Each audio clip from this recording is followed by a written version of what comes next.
Hi everyone. Good afternoon. Salam alaikum. It's a real pleasure to be here. It's my first time in Malaysia. I've now been in Kuala Lumpur for less than 24 hours. And I'm enjoying it a lot, very much so. This is my latest book. It was published in September. It's called The Internet of Money. People often find that this is a difficult topic to understand. Bitcoin is a difficult topic to understand, and I published 2 books on it. The first book, Mastering Bitcoin, which is over there, is for software developers, engineers, technical people. How many people here are software developers, engineers, technical? Anyone? Okay, so 5 people in this room can read that book. It explains how Bitcoin works, and you can probably read the first 3 chapters before you get into the very technical stuff, and from that point on, it's a bit challenging.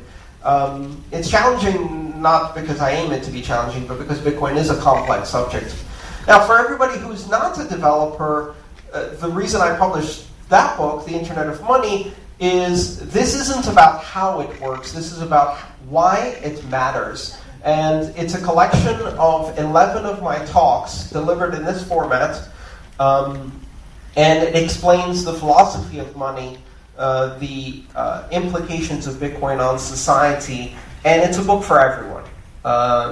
It's the book I gave my mom to read, and she doesn't understand anything about computers or money, so that's a good start. Great. So, before I get started, I'd like to get a feel for the people in the audience and get a bit of an understanding of how many people are familiar with these technologies that we're going to be discussing today. So, by show of hands, let's start with the narrowest, which is how many people here own Bitcoin? Okay. Someone did a good turnout for the community. Hi. Thank you for coming. Hi. Thank you for coming. How many people have seen or conducted a transaction in Bitcoin but don't own any? Have just experienced it? Okay, just a few. Very good. And how many people have never conducted a transaction, have no idea what Bitcoin is or how it works, and are new to this topic? Great. Now, that was about maybe 30 people, I would say. Now, for those of you who are new to this topic, what I'd like to suggest is that whether you understand or not what we're discussing today, and please ask your questions. I want to hear even the most basic questions about Bitcoin, because I believe those are the most powerful questions. After we're done with the presentation, after we're done with the Q&A, I would like to see as many of the people in the audience who have never experienced Bitcoin to either install a Bitcoin wallet on your mobile device, and someone in the audience will give you for free some Bitcoin. Not a whole Bitcoin, a fraction of a Bitcoin.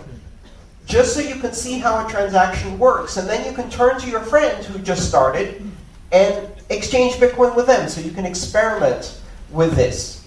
I can assure you it's entirely legal, it's very easy to do, and it will allow you to really experience this technology, which is much easier experience than it is explained. So, let's try the next question. How many people in this audience who have Bitcoin on their mobile devices, are willing to help people install a wallet and give them $1 or $2? I will. Look around, the new people, look around at who's raised their hands. Find these people after the Q&A. Ask them to give you a small amount of Bitcoin and help you set up a wallet. Don't be shy. I will be happy to do it myself. All right. With that, let's get started with Bitcoin basics. In October of 2008, on an obscure, anonymous mailing list called the Cypherpunk mailing list, an anonymous participant using the pseudonym Satoshi Nakamoto announced the publication of a paper and said, I think I have solved a problem in computer science. I have found a way to create a system of electronic cash that is direct between people, peer-to-peer, as we use the term in computer science. In this system of electronic cash, I have written a white paper and I have implemented it in software. And on that day, Satoshi Nakamoto published the white paper. You can download it online. It's available at bitcoin.org. You can do a search for it, the Satoshi Nakamoto white paper, or the Bitcoin white paper. And in 9 pages, Satoshi Nakamoto described in detail and in ways that predicted many of the things that happened over the next 7 years. What Bitcoin was, and what Bitcoin could become, and how it would work. But he didn't stop there. Or she didn't stop there. Or they didn't stop there, because we don't know if Satoshi Nakamoto is a man, a woman, or a group of people, or an alien being from the future. Okay, probably not that last one. Satoshi Nakamoto then published software and invited people to participate in running a network. And this gives you the first hint as to how Bitcoin works.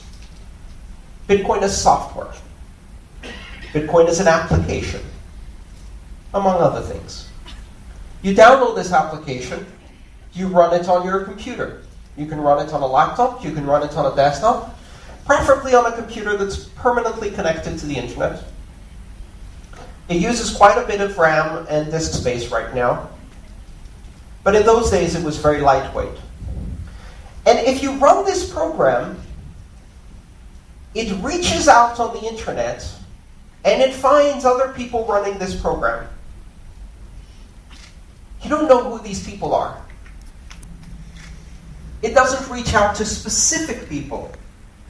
It creates a random mesh network, what we call a peer-to-peer network, where every participant in the system is equal. There's no special computer. They're all just talking to each other. It creates what in network terms we would call a crowd. So randomly reaches out and connects to various other computers running the Bitcoin software. And together they create a network. And that network is used to exchange and propagate transactions. These transactions are encoded in a digital format. They contain information about the transfer of value and the authorization to transfer value between participants. Nobody controls this network. And this is a critical concept. Nobody controls this network. You can be running one of these computers. You do not control this network. You run one of these applications. It connects to other people. And you run another one of these applications. And it talks Bitcoin to the other computers that are talking Bitcoin. But no one is in control. No one is in charge. Just like when you're running a computer that speaks on the internet and communicates with other computers on the internet, no one is in control. If you interact directly between these systems. That network started on January 3rd, 2009. And on that day, the world changed. For the first time in the history of money, in the history of trust, in the history of institutions, in the history of humanity, a system that is completely independent of authority, is completely independent of institutions, a system that develops trust as the result of collaboration, communication, and computation through cryptography, was born. This system allows people to exchange value, to transmit money. And this money is called Bitcoin.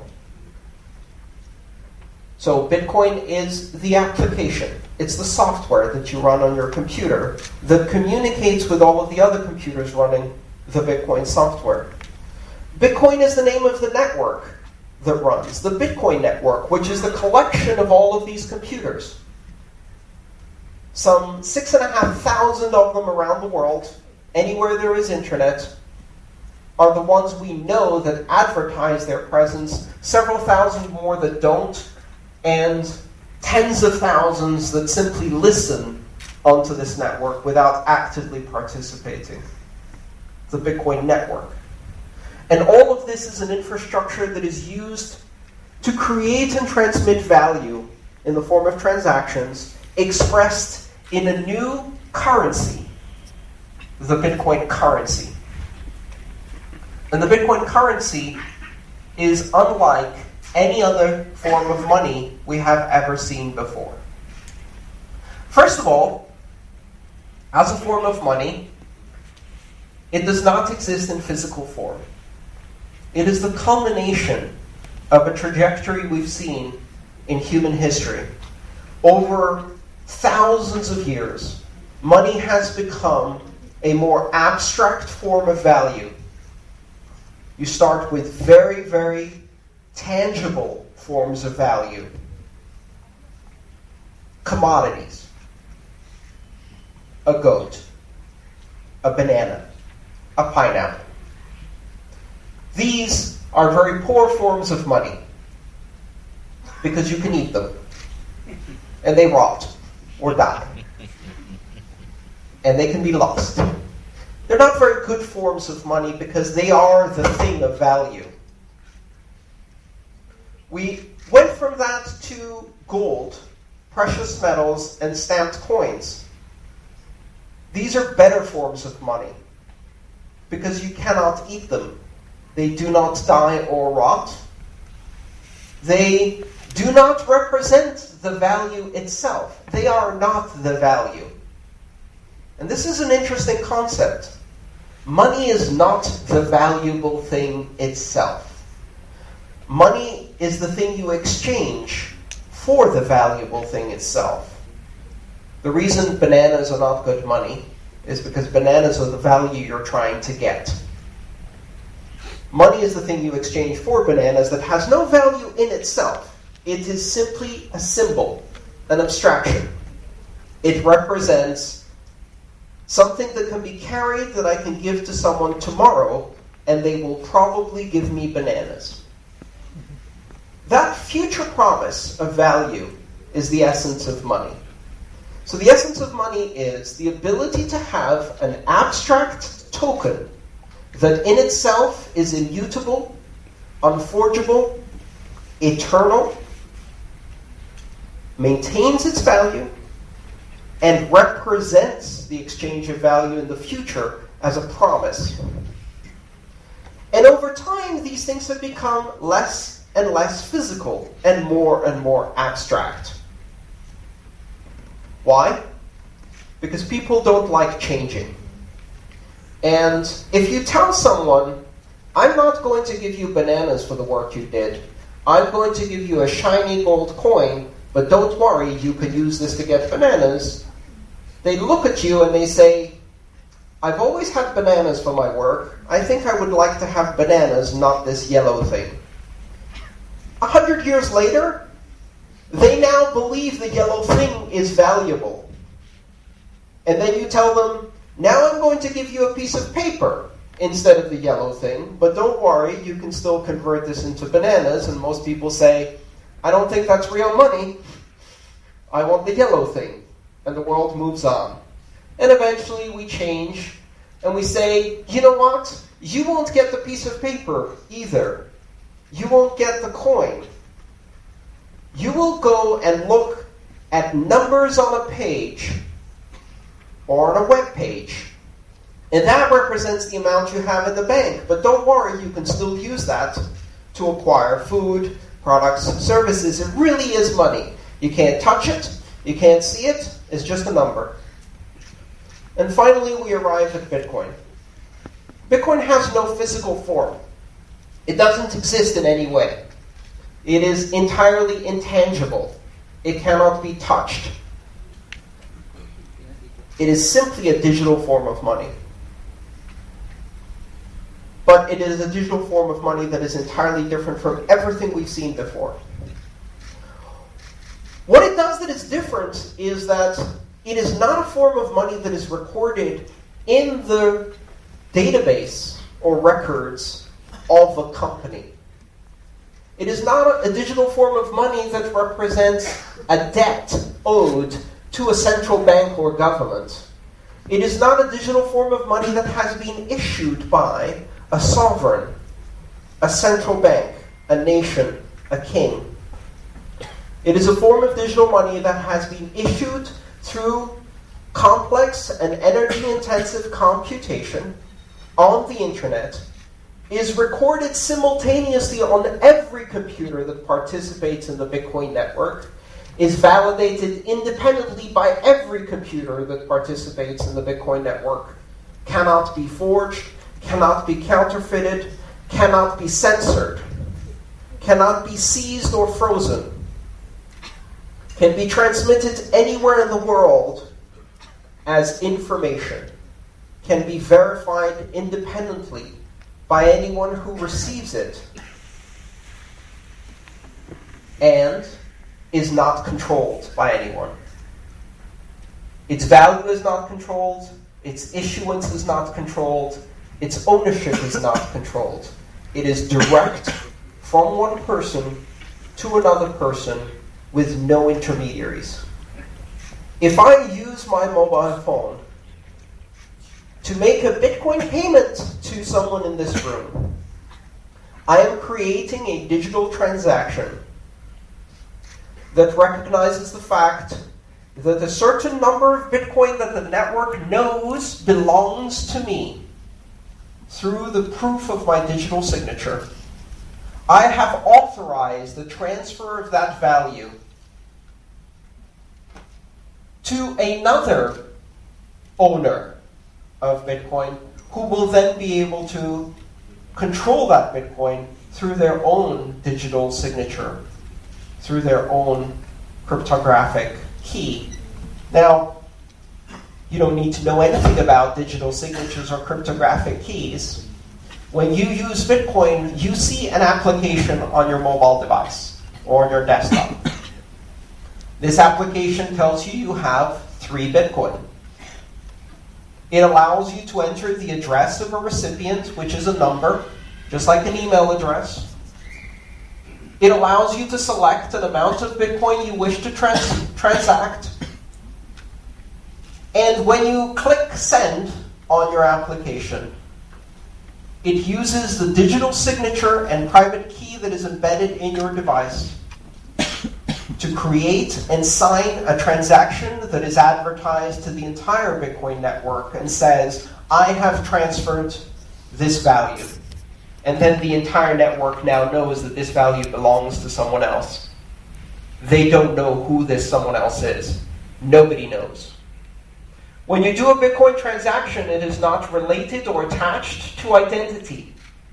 You do not need to create an account. You do not need to register. You do not need to provide ID or name or location or address, age, gender, race, religion, nationality, nothing. You don't even need to be human. And you laugh, but it is true. Bitcoin enables, for the first time in human history, non-human entities to actively control and own value. Which is bizarre because we've never had that in any legal system in the world. We have the legal fiction of corporations, and corporations can own value, but corporations can only exist as associations between living human beings.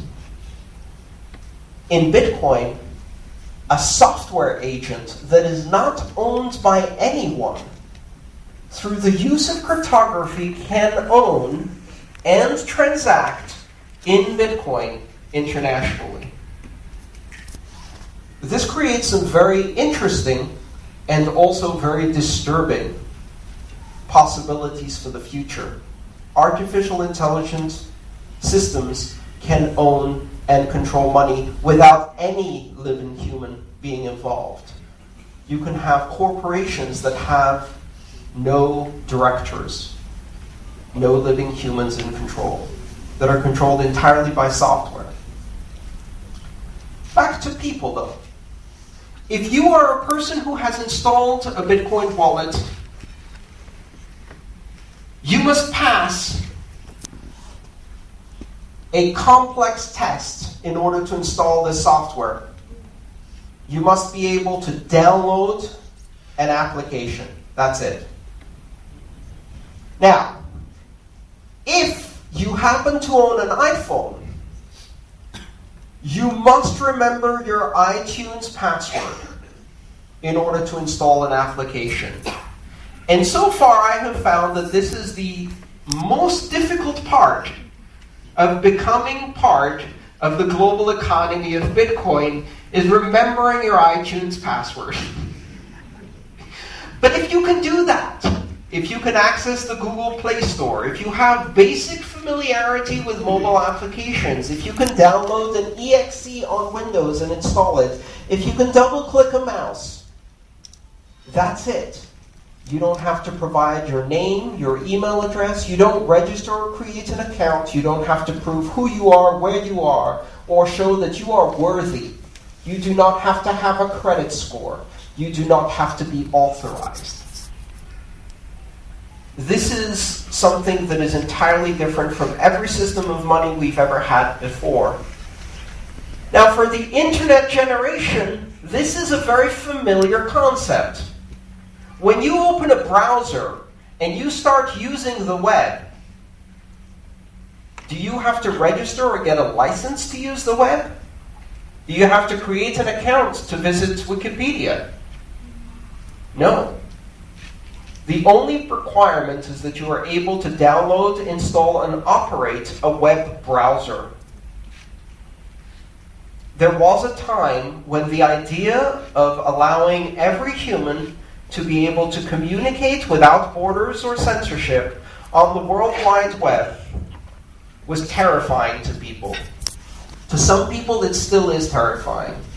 Most of the younger generation find it liberating in a global sense.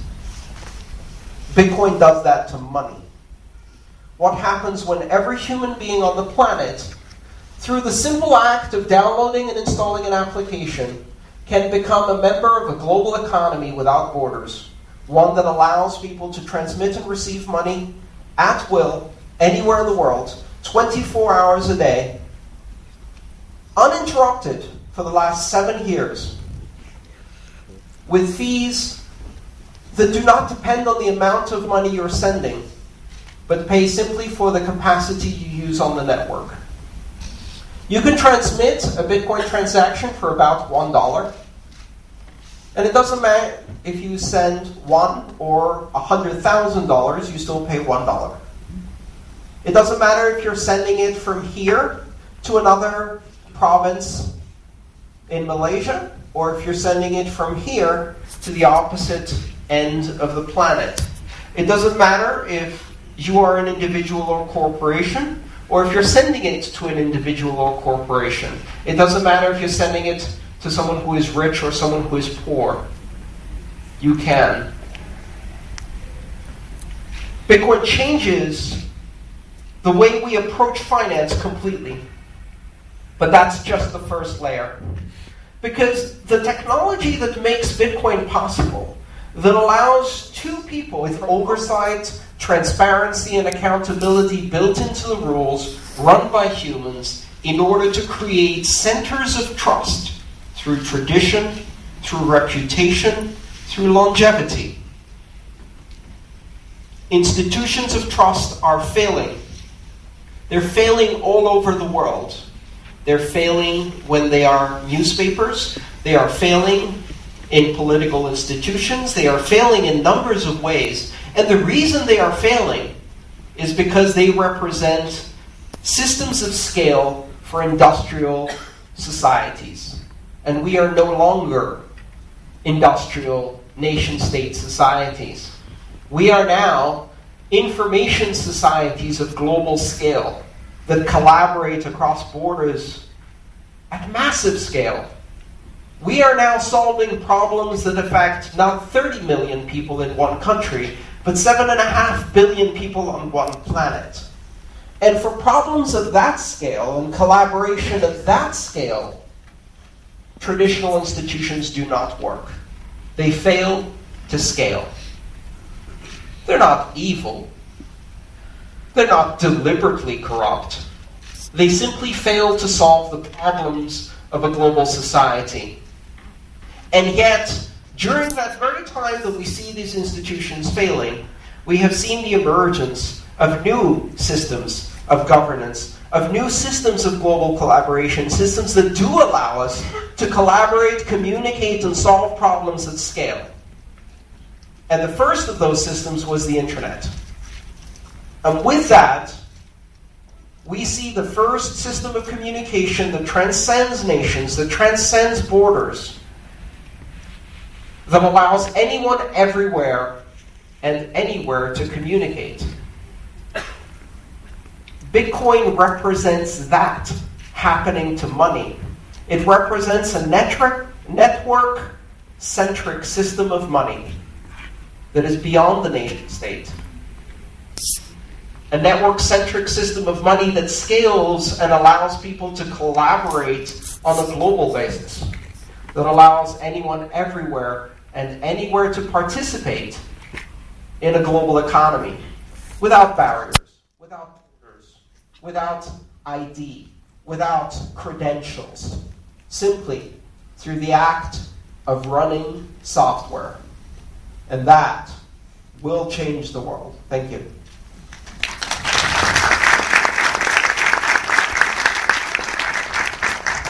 Thank you very much, Andreas. This is the first part of his presentation.